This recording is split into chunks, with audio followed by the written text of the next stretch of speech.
여러분들은 오늘은 종려주일 palm Sunday입니다.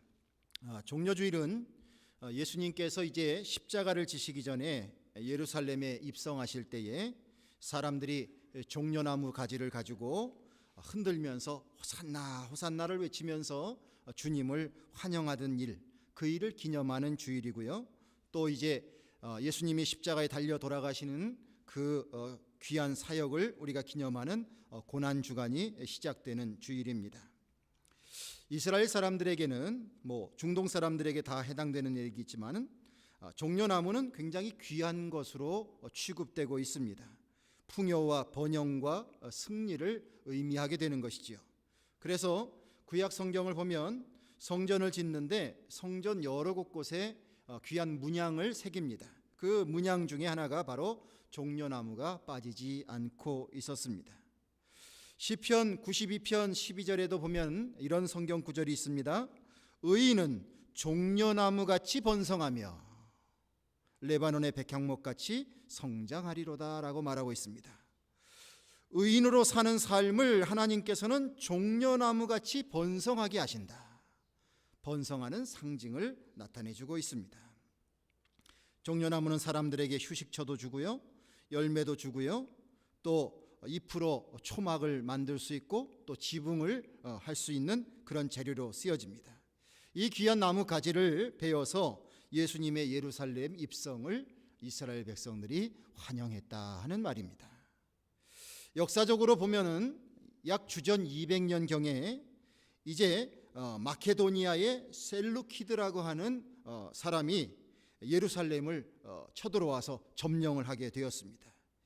이때에는 이스라엘의 마카비라는 장수가 독립운동을 하는 거죠. 다시 저항운동을 열심히 했습니다. 정말로 어려운 전쟁을 하게 되었는데 기적적으로 이 셀루키드를 물리치는 현격한 공을 세웠습니다. 그리고서 이제 마카비 장군이 예루살렘에 입성하게 되었는데 어떻게 시작이 된 것인지 모르겠지만은 백성들은 종려나무를 가지고 흔들면서 마카비 장군을 환영했다고 하는 그런 역사적인 사건이 있습니다. 사람들은 아마도 이런 귀한 전통을 따라서 예수님을 환영하게 되었던 것 같습니다. 그들의 선조들이 승전한 마카비 장군을 환영했던 것처럼 그 당시에 많은 사람들은 예수님이 로마로부터 통치받고 있는 이스라엘을 구해주기를 기대하고 그러한 행동을 재현했다고도 볼 수 있습니다. 요한복음 12장 13절에 보면 그 당시의 사람들의 모습을 이렇게 묘사하고 있습니다. 종려나무 가지를 가지고 맞으러 나아가 외치되 호산나 찬송하리로다. 주의 이름으로 오시는 이 곧 이스라엘의 왕이시여 하더라. 그들이 종려나무를 가지고 흔드는데 이스라엘의 왕이라고 칭송을 하면서 호산나 호산나 그렇게 외쳐되었다고 하는 것입니다. 예수님께서 예루살렘에 입성하시기 이전에는 예수님의 제자들 그리고 단지 몇몇 사람들만 예수님이 그리스도 되신 것 그리고 예수님께서 십자가 지실 계획이 있는 것을 알게 되었습니다.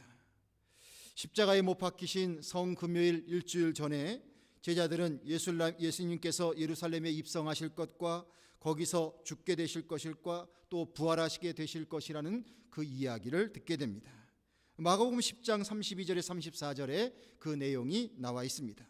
보라 우리가 예루살렘에 올라가노니 인자가 대제사장들과 서기관들에게 넘기우매 저희가 죽이기로 결단하고 이방인들에게 넘겨주겠고 그들은 능욕하며 저희가 채찍질하고 죽일 것이니 저는 3일 만에 살아나리라. 이것이 고난받는 그리스도의 모습으로서의 예수님 자신의 모습을 이렇게 가르쳐 주셨습니다. 때가 이르기 전까지는 자신이 그리스도이심을 밝히기를 원치 않으셨던 주님께서 이제 종려주의를 통해서 드디어 사람들 앞에 예수님 자신은 인류를 구원하시기 위해서 오신 그리스도이심을 세상에 알리시게 된 것입니다. 하나님께서 명하신 그 일을 행할 때가 되었다는 것을 알리게 되는 것입니다. 성도 여러분, 내가 기독교인이냐 아니냐, 그리스도인이냐 아니냐라고 하는 것은 예수님을 어떤 관점에서 보느냐에 따라 달라지게 되어 있습니다. 그러므로 종려주일은 우리 그리스도인들에게 나름대로 굉장히 큰 의미가 있습니다. 그것은 바로 이 세상에 예수님이 그리스도시라고 하는 것을 예수님 스스로가 고백하고 선포한 날입니다. 예수 그리스도를 우리가 진정한 우리의 그리스도라고 믿고 고백하는 것이 그리스도인들의 신앙의 핵심입니다.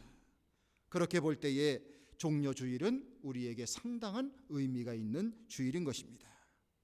이제 우리에게 중요한 것은 우리가 그분을 그리스도라고 믿는 의심 없이 고백하는 믿음을 갖느냐에 달려 있습니다. 사랑하는 성도 여러분, 어떠한 방법을 통해서든지 여러분들이 예수님을 나를 구원하시는 진정한 그리스도로 고백하는 믿음에 이르게 되시기를 주님의 이름으로 축원을 드립니다. 그 믿음을 진정으로 소유한 진정한 그리스도인들이 되시라는 말씀입니다. 그런데 예수님께서 예루살렘을 입성하실 때의 그 모습을 보면요, 어떻게 보면 좀 웃음이 나올 수 있을 만한 그런 모습이지 않는가 이런 생각이 듭니다. 왜냐하면 예수님이 예루살렘 성으로 입성하실 때에 타셨던 동물이 나귀거든요. 그것도 성경을 보면 어린 나귀를 탔다라고 말씀하고 있습니다. 제가 공항중학교를 나왔습니다. 공항중학교는 어디에 근처에 있을까요? 공항 근처에 있죠? 아주 잘하시네요. 자, 가끔씩 방학 때건 언제건 불려나갑니다. 그 이유는 무엇이냐면 외국에서 정상들이 오시는데 그 정상을 환영하기 위해서 이 중학생부터 시작해서 이 학생 부대가 다 동원이 되는 거예요. 다 교복을 입고 정장으로 나가서 이제 했는데 아마 어떤 정상이 왜 자꾸 검은 옷만 다 입고 있냐고 그랬나 봐요. 그 다음엔 또 사복을 입고 오라고 해서 나갔는데요, 몇 시간을 기다려가지고 그냥 쌩 지나가는 그 차를 외국 정상을 환영하고 그랬습니다. 그런데 한번 여러분들 상상해 보시길 바랍니다. 외국 정상이 순방을 온다고 그래가지고 나가서 몇 시간 기다려서 환영을 하는데 저기에서부터, 자, 옛날 우리 한국 자동차 포니 자동차 아시죠? 그 포니 자동차를 타고서 그 자동차로 이렇게 온다고 한번 생각을 해보세요. 자, 그러면 자, 환영하려고 기다렸던 사람들이 어떤 표정을 짓겠습니까? 포니 자동차가 나쁘다는 게 아니고요, 사람들 나름대로 기대가 있지 않겠어요? 적어도 외국의 정상이 온다, 대통령이 온다. 그런데 그 대통령이 국민차, 서민차인 그 포니 자동차를 타고서 이렇게 간다고 한번 생각을 해보십시오. 얼마나 키득키득대고 웃겠습니까? 옛날에는 자동차 있던 시대는 아니었는데 예수님께서 왕으로서 예루살렘 성에 입성을 하시는데 많은 이스라엘 백성들은 예수님이 진정한 이스라엘의 왕이 되어서 저 로마를 물려주기를 바라고 있는데 예수님이 타고 들어가시는 지금 동물이 뭐예요? 나귀입니다. 나귀. 멍에를 매야 될 그 나귀를 타고 들어가고 있습니다. 얼마나 우스꽝스러운 모습일 수 있습니까? 왜 예수님께서 그렇게 하셨을까? 이것은 선지자의 예언을 이루신다는 뜻이 있습니다. 그래서 예수님이 진정한 그리스도시라는 것을 증거하는 의미가 담겨 있습니다. 또 한 가지는 예수님께서는 나귀를 타실 정도의 겸손한 분이시다라는 것을 증거하는 뜻도 담겨 있습니다. 스가랴 9장 9절에 보면, 구약 성경입니다. 스가랴 9장 9절에 이렇게 말씀으로 예언하고 있습니다. 내 왕이 내게 임하나니 그는 겸손하여 나귀 곧 멍에 매는 짐승의 새끼를 탔도다 하라. 이 내용을 통해서 예수님이 지금 그 예언을 그대로 이루고 있는 것을 또 마태복음 21장에서는 자세히 묘사하고 있습니다. 그러므로 이것은 우스운 모습이 아니라 하나의 증거 사건입니다. 이 예언서에서 장차 오실 그리스도를 겸손한 분으로 예언하는데 그 분이 마치 나귀 새끼를 탈 정도로 겸손한 분이다라는 그 말씀을 예수님께서 진짜로 실천하고 계셨습니다. 여러분, 사람들은 적어도 한 나라의 왕이라고 하면 강력한 통치력을 갖기를 원합니다. 왜냐하면 그 통치력이 있어야, 그래야 나라를 안정시킬 수 있지 않겠습니까? 그러면서도 또 인간적으로는 적어도 나에게는 굉장히 겸손한 왕이 되어주기를 원하는 마음들이 다 있을 것입니다. 그러나 권력을 가진 자가 겸손할 수 있다고 하는 것은 그렇게 말처럼 쉽지 않습니다. 여러 가지 복잡한 것이 있는 거예요. 성경을 보면 몇 가지 예를 보게 됩니다.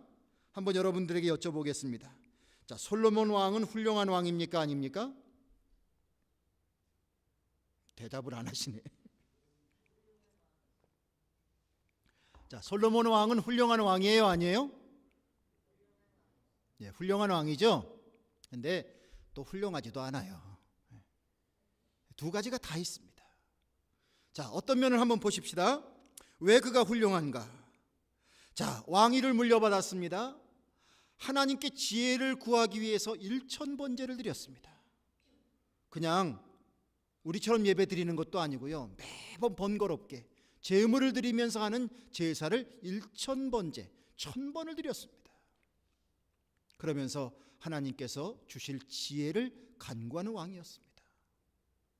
또 하나님의 성전을 짓는 일, 물론 그의 아버지가 밑작업은 다 해놨지만 그러나 그것을 하나님의 뜻에 합당하게 예루살렘의 하나님의 성전을 귀하게 지은 왕입니다. 많은 지혜로 백성들을 편안하게 만드는 역할도 했었습니다. 그런데 끝까지 가는 게 중요한 거죠. 점점점 변하기 시작합니다.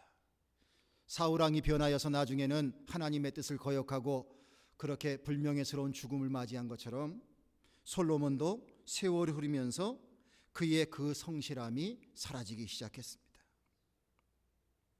하나님의 뜻을 멀리하면서 정략 결혼을 하기 시작했거든요. 정략 결혼은 왜 합니까? 이웃 나라에 공주들 데려다가 왕비로 삼으면서 그렇게 계약을 맺어가지고 서로 평화하자는 거예요. 그런데 그 공주들이 그냥 옵니까? 바리바리 싸가지고 올 거 아니겠어요? 그 중에 가장 귀하게 모시는 것이 무엇입니까? 자기들이 믿던 신을 데리고 오는 겁니다. 그래서 하나님만 믿고 살아가야 되는 이 이스라엘의 우상천지가 돼버렸어요. 그것도 예루살렘에 그런 일들이 벌어졌어요. 이러한 가운데에서 백성들은 점점 더 솔로몬 왕의 통치 시대였는데도 불구하고 그들은 너무너무 힘든 생활을 했습니다. 솔로몬이 죽게 되고 그의 아들 르호보암이 왕이 되었을 때 백성들이 찾아와서 이런 이야기를 합니다. 열왕기상 12장에 보면 왕의 아버지가 우리의 멍에를 무겁게 하였으나 왕은 이제 왕의 아버지가 우리에게 시킨 고역과 매운 무거운 멍에를 가볍게 하소서. 그리하시면 우리가 왕을 섬기겠습니다. 자, 이 내용을 한번 가만히 생각해 보십시오. 자, 이 내용을 단서로 생각해 보면 솔로몬 왕이 백성들을 괴롭혔습니까? 안 괴롭혔습니까? 괴롭혔죠. 물론 백성으로서 해야 될 마땅한 의무가 있지만 너무 심할 정도로까지 한 거예요. 한번 생각해 보십시오. 많은 정략 결혼을 하면서 다른 나라의 공주들을 데리고 와야 되면 그들이 살아가는 집을 져줘야 됩니까? 안 져줘야 됩니까? 져줘야 되죠. 후궁이 살아갈 집들을 져줘야 되죠. 그 일을 누가 하겠습니까? 백성들 동원해서 다 하는 거예요. 참으로 힘든, 그래서 그 고역으로부터 이제 좀 쉼을 얻고 싶다고 하는 이 욕구가 이만큼 가득 찰 정도로까지 그렇게 솔로몬이 그 인생의 마지막을 그렇게 사는 겁니다. 오죽하면 그의 아들이 왕이 되니까 그 왕이 되는 르호보암에게 찾아와서 그렇게 간청을 하지 않습니까? 그런데 이 르호보암 역시 자기 아버지 솔로몬에게서 겸손을 배우지 못했습니다. 아버지의 마지막 말년을 보면서 자란 아들이었기 때문에 겸손을 보지 못했던 것이지요. 그러니까 그 원로들의 조언을 듣지 못하고 오히려 자기와 가까이 하는 친구와 같은 자들의 조언을 받아들여서 뭐라고 얘기를 하냐면, 내 아버지는 너희의 멍에를 무겁게 하였으나 나는 너희의 멍에를 더욱 무겁게 할 것이다. 내 아버지는 채찍으로 너희를 징계하였으나 나는 전갈 채찍으로 너희를 징치하리라. 이렇게 대꾸를 했습니다. 이 일이 있은 후에 12지파 중에 10지파가 돌아섰습니다. 그 10지파가 돌아서서 북쪽의 나라를 만들었습니다. 그래서 남쪽에는 2지파 유다라는 나라를 만들었고요, 북쪽에는 왕을 돌아선 10지파가 이스라엘이라는 나라를 만들었습니다. 그래서 분열의 역사가 시작이 되었던 것입니다. 예수님 당시 이스라엘의 상황은 어땠을까? 짐작해 볼 수 있을 것입니다. 로마로부터 이렇게 주권을 빼앗기는 나라의 그 꼴이 된다고 하는 것은 그 나라의 정치자들이 제 정신을 차리지 않았다는 거죠. 우리도 조선의 역사를 보면서 마음이 아플 때가 많습니다. 그리고 100년이 지난 지금에도 또 마음이 아플 때가 많습니다. 도대체 언제 정신을 차릴래나, 이런 생각을 하게 되는 것입니다. 예수님 당시에 이스라엘은 로마가 임명한 하수인과 같은 왕 헤롯 필립 1세라는 사람이 통치를 했었습니다. 어떻게 보면 충분히 정치적인 역량을 펼칠 수 없다는 것에 자포자기를 했든지 쾌락을 일삼는 왕이 되고 말았습니다. 동생의 아내가 탐이 나서 그 동생의 아내를 취했습니다. 이것이 잘못되었다고 하나님의 뜻을 전하는 세례 요한의 목을 베어 죽여버렸습니다. 이러한 제정신이 아닌 그 왕 밑에서 백성들의 삶은 어떠했겠습니까? 많은 유린되는 삶을 살아갈 수밖에 없습니다. 혼란이 있고 빈곤이 있고 배고픔의 연속이었습니다. 예수님이 나타나셔서 기적의 역사를 베푸시고 말씀을 전하실 때 수많은 무리가 예수님을 따라다녔다는 것을 여러분들 한번 기억해 보십시오. 그들의 삶이 얼마나 곰핍했을까 하는 것을 생각해 봅니다. 왕이 있었지만 백성들을 위한 왕이 아니었다는 말입니다. 겸손한 왕, 섬기는 이미지의 왕은 어디에서도 찾아볼 수 없는 그러한 상황이었습니다. 이런 상황 속에서 예수님께서 겸손의 왕으로서 선지자의 예언을 따라 예루살렘에 드디어 입성하십니다. 우리는 예수님의 겸손의 모습을 단지 나귀를 타셨다는 모습 속에서만 찾아서는 안 될 것입니다. 왜냐하면 예수님은 그 본질상 삼위일체 하나님이십니다. 하나님과 본질상 하나 되신 분이십니다. 그러면서 하나님의 아들이십니다. 예수님은 이 땅에 오셨다고 하는 것은요, 바로 무엇을 의미하냐면 하늘에 보좌를 버리셨다는 뜻입니다. 여러분들에게 사명을 가지고 만약에 여러분들 더 이상 미국 생활 이제 청산하시고 저 아프리카에 제일 못 사는 나라에 가서 거기서 한 1년만 봉사하세요 그러면 여러분들 기꺼이 할렐루야 그리고 가시겠어요? 안 가실 겁니다. 여기 안에서도 이 동네는 좋고 이 동네는 나쁘고 오수외교는 좋고 어디는 안 좋고 그렇게 따지면서 사시잖아요. 그게 우리들의 심정입니다. 그게 우리들의 마음들입니다. 어떻게 해서든지 조금 더 나은 환경에서 살아보려고 하는 이것에 발버둥 치고 살아가고 있습니다. 그런데 예수님께서 이 땅에 오신 것은 하늘의 보좌를 버리신 것입니다. 이것은 예수님이 얼마나 겸손하신 분인가 하는 것을 우리에게 일러주고 있습니다. 그뿐만입니까? 하나님의 뜻을 따라 순종하셨습니다. 그런데 이 하나님의 뜻이 예수님을 이 땅에 보내시면서 야, 너 가서 세상을 잘 통치하고 거기서 잘 대접받고 와라, 이런 뜻을 세우신 게 아니죠. 하나님은 우리를 구원하시기 위해서 예수님을 죽도록 하셨습니다. 내 피를 흘려서 그 피로 죄의 값을 다 치러주고 그리고 나의 사랑하는 자녀들을 다 구원시켜라. 그 일을 위해서 내가 십자가를 져라. 이 하나님의 뜻을 예수님은 묵묵히 순종하셨습니다. 이 세상에 죽을 만한 죄를 짓고서도 죽는다는 것이 쉽지 않습니다. 그런데 하나도 죄가 없으신 예수님께서 우리를 위해서 죽으셔야 된다고 하는 것은 인간적으로 말하면 세상에 이렇게 억울할 일이 어디 있겠습니까? 그런데 예수님께서 그것을 하셨다는 거예요. 사랑하시는 성도 여러분, 예수님의 이 겸손의 마음, 예수님이 걸어가신 이 길이 무슨 의미를 담고 있는지 마음에 느낄 수 있는 은혜가 저와 여러분들에게 있길 간절히 바랍니다. 이것을 그냥 흘려보내면 안 됩니다. 이 은혜를 그냥 무시해서 버리면 안 됩니다.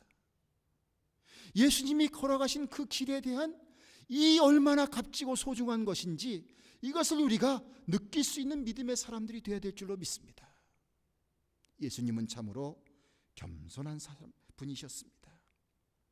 아담과 하와는 불순종으로 인하여서 인류에 죄를 선물로 주었다고 하면 예수님은 하나님의 뜻에 순종하심으로 인해서 우리를 구원하시는 구원의 은총을 주셨습니다. 그러기에 주님은 우리의 구원의 메시아, 진정한 겸손의 왕이시라는 것을 우리는 믿음으로 고백해야 될 줄로 압니다.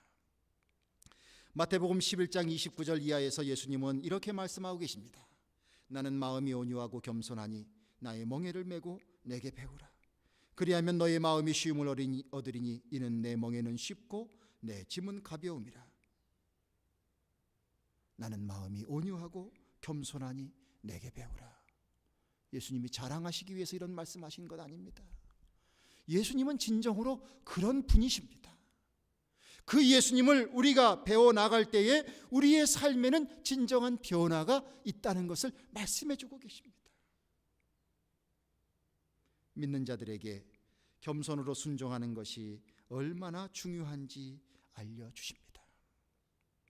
예수님께서 하나님의 뜻에 순종했더니 그 겸손의 마음을 가지셨더니 하나님께서는 예수님을 부활의 첫 열매가 되게 하시고 모든 이름 위에 뛰어난 이름이 되게 하셨다고 말씀하고 있습니다.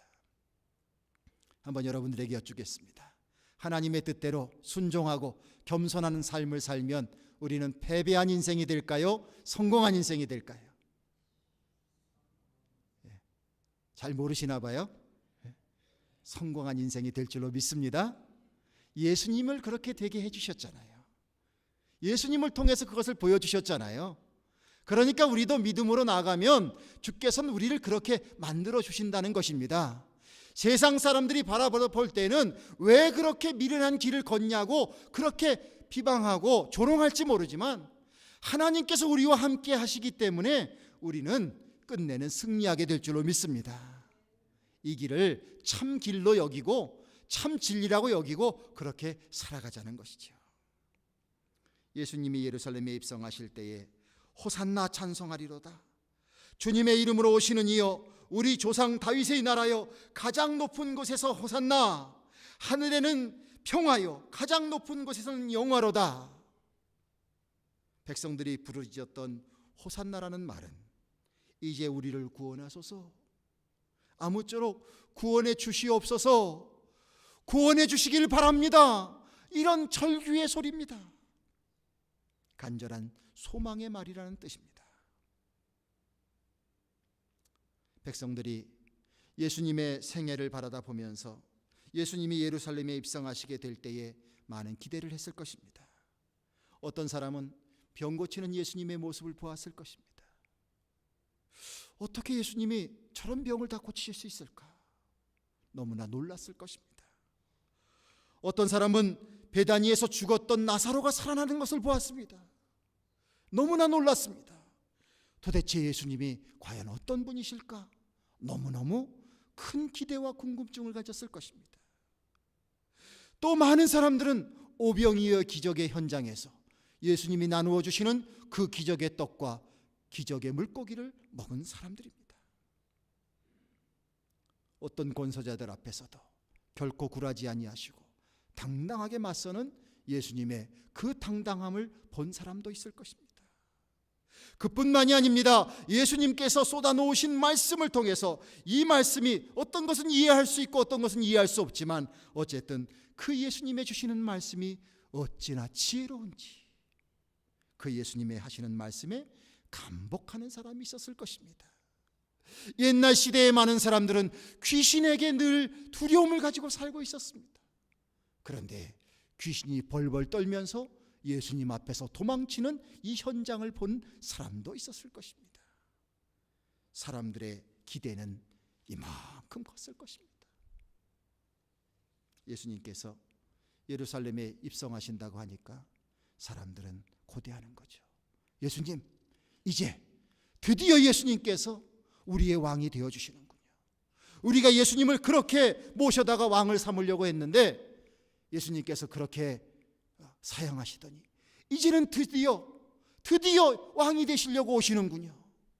아마 사람들의 기대는 이렇게 컸을 줄 모릅니다. 그래서 종려나무 가지를 흔들면서 예수님 오신 것을 그렇게 환영했을지 모릅니다. 그러나 여러분들, 예수님께서 이 예루살렘을 향하여서 가신 그 길에는 더 깊은 의미가 있습니다. 그것은 바로 무엇이냐면 우리의 영혼을 구원하는 것입니다. 여러분, 육신에 대한 건강에 염려 많이 하시죠? 우리가 육신이 있어야 이 땅에서 몇 년이고 살 수 있는 것 아닙니까? 그러니까 건강에 대한 염려를 하시는 것은 어떻게 보면 당연한 이치입니다. 그러나 여러분들, 우리가 믿음 안에서 깨닫게 되는 것은 우리의 육신도 중요하지만 더 중요한 것은 우리의 영혼인 줄로 믿습니다. 왜냐하면 우리의 영혼은 주님과 영원히 함께 할 것이기 때문입니다. 또 주님께서 주님의 말씀을 보면 지금으로서는 도저히 이해할 수 없는 말씀이지만 하나님께서 우리에게 새로운 몸을 주신대요. 그 때가 되면 우리의 영혼이 온전히 주님 앞에 바로 붙잡혀 있게 될 때에 우리가 입는 몸은 지금과는 비교할 수 없는 새로운 몸이 우리에게 주어진대요. 또 그런 은혜를 우리가 잊게 되면 그때 우리가 이것을 인조이하고 기쁨으로 그런 삶을 살면 되는 것입니다. 그러기에 가장 중요한 것은 뭐냐면 우리의 육신이 아니라 우리의 영혼입니다. 세상에서 아무리 건강하신 분도 무슨 장사 있겠습니까? 세월 앞에 장사 없는 거죠.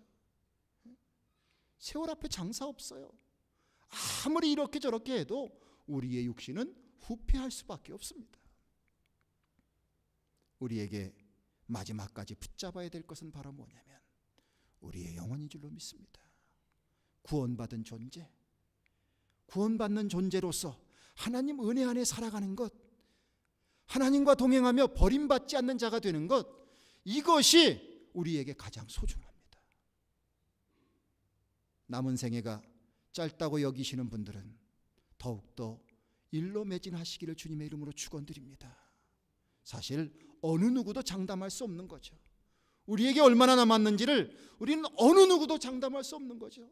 그러기에 더 소중히 우리의 영혼이 주님을 향하여 서 있을 수 있는 믿음의 길을 걷게 되길 바랍니다.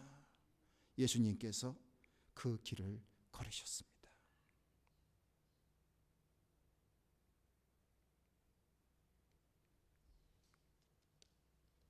성도 여러분, 우리가 하나님의 은혜 안에서 이 예수님의 귀한 길을 마음속에 가득 담아야 될 줄로 압니다. 세 가지의 말씀을 드리고 마칩니다. 예수님은 나귀를 타심으로 겸손한 모습을 보여주었지만 예수님 삶 자체가 겸손하신 분이셨습니다. 그분은 나의 진정한 그리스도가 되어주시는 겸손함을 갖추신 분이십니다. 훌륭한 왕, 위대한 대통령, 아무리 그래도 우리가 그런 사람 한 번을 만나보기가 쉽지 않습니다.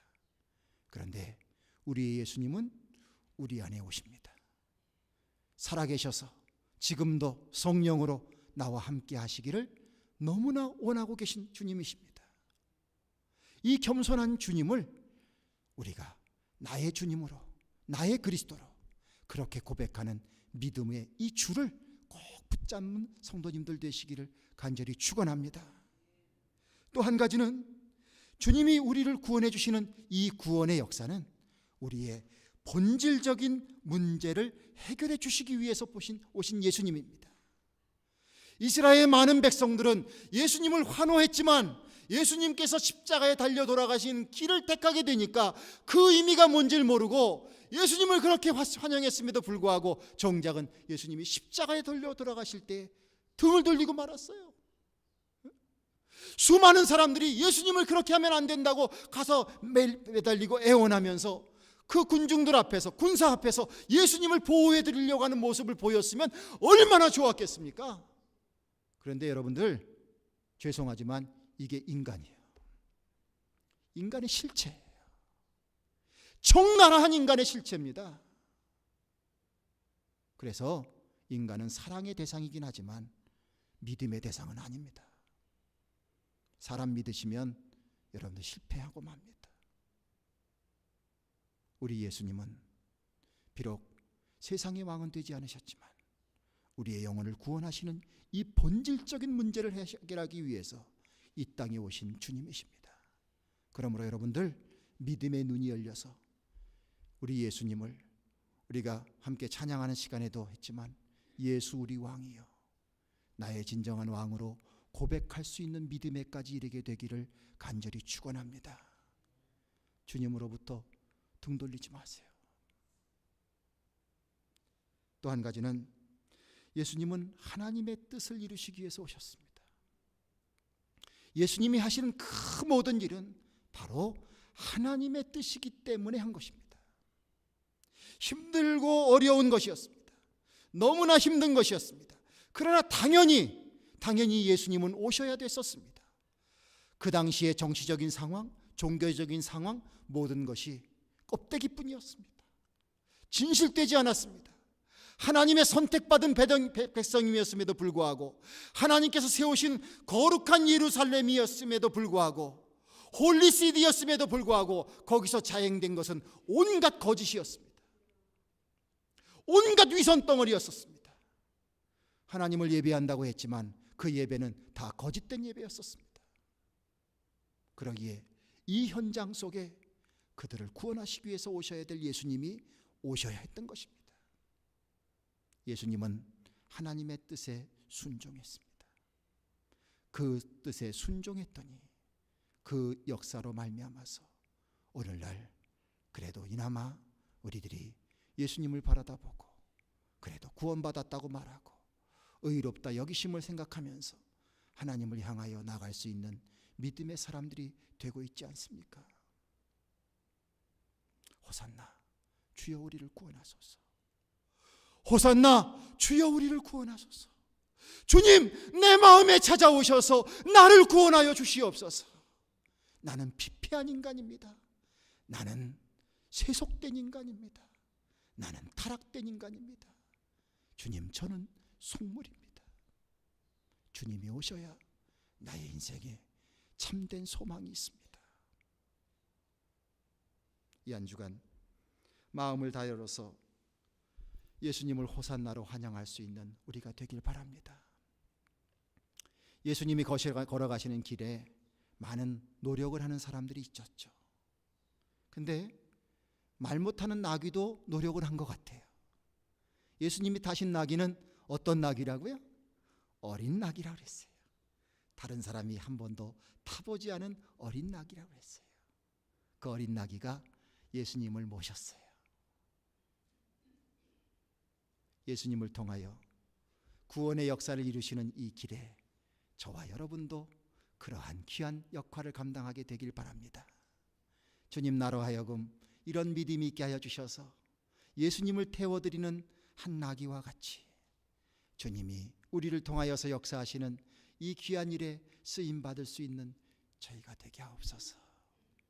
이런 마음 가지시고 예수님의 겸손한 삶, 사랑의 삶, 그리고 순종의 삶, 이것을 마음속에 흠모하면서 살아갈 수 있는, 그래서 기쁨으로 주님의 부활절에 그 영광에 참여할 수 있는 우리 모두가 되기를 주님의 이름으로 간절히 축원을 드립니다. 기도하겠습니다. 아버지 하나님, 귀한 주일을 허락하신 것 감사합니다. 만왕의 왕 되신 예수님, 모든 인류를 구원하시기 위해서 이 땅에 오신 예수님, 그 예수님이 겸손의 나귀를 타고 예루살렘에 입성하셨습니다. 금망석이 깔려져 있었던 것이 아니라 십자가가 놓여 있었습니다.